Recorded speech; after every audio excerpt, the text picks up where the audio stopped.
Hey, hello, leaders. This is Paul Grau Jr., and welcome to Run to Your Leadership Challenges. So today, welcome to the weekend edition, and I want to talk about something that I just listened to. It was a video. It was a Mel Robbins video. I think it was a clip from her podcast or her video podcast, whatever you call it. And she was interviewing, I think it was a rerun, because she was interviewing neurologist Dr. Doty, D-O-T-Y. And apparently he had just passed recently, and so she re-released this clip from that show. Excuse me. And Dr. Doty was, it's really not important what he was talking about. He was talking about how to manifest things in your life. And, you know, it was basically how, you know, he talked about 4 steps. He said you write it down, you read it silently, you read it out loud, and then you visualize it. You close your eyes, you really visualize that thing. And he said you got to do that several times a day and actually physically write it down. And he said that creates this thought being in your mind. And basically you're reprogramming your subconscious. So the default might be whatever negative self-talk you say to yourself or positive self-talk. But if you want to really get something and quote unquote manifest it, you reprogram your mind. Well, anyway, he was talking about this. He got a lot deeper, and Mel asked him about one part and had him explain one part. But at one part specifically, she had mentioned something about, or he was going through the process with her, and he was getting real technical in some of his terms. And one of the things he said was,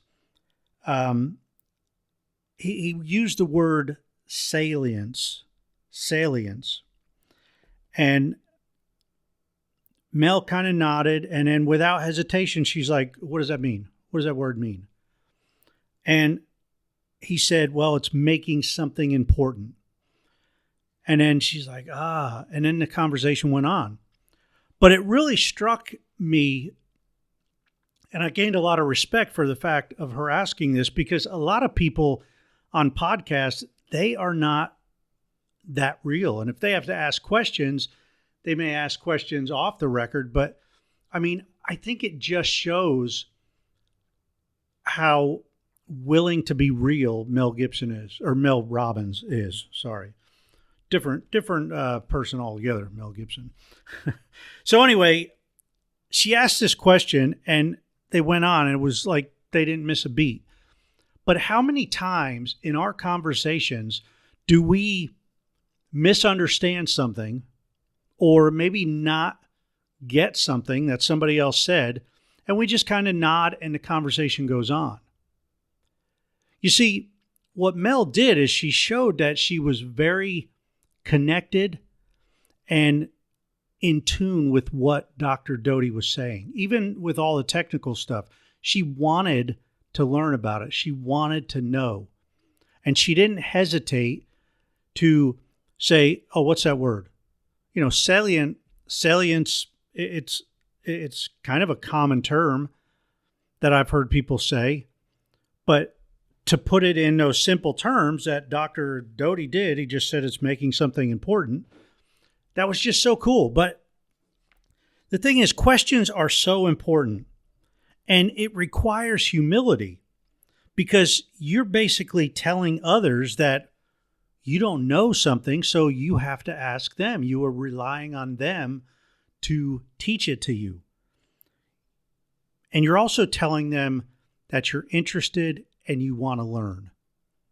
And I think that's so cool, because a lot of times we get upset when people are not upset. We might get frustrated at the amount of questions that people might ask.